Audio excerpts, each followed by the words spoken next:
Pa definitivno će i dalje biti prisutan humor, bar se nadam da će publika to tako protumačiti, da će to biti humor,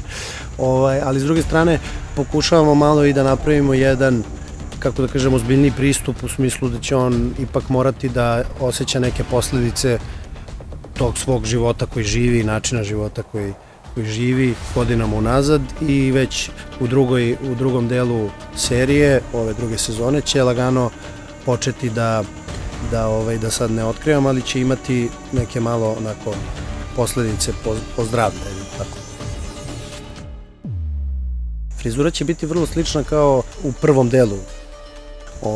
Nisam, kao što vidite, plav, tako da to je bilo za film ubrzanja, a sada ćemo ići na ovu stariju varijantu, ali sa nekim detaljima koji će biti novi.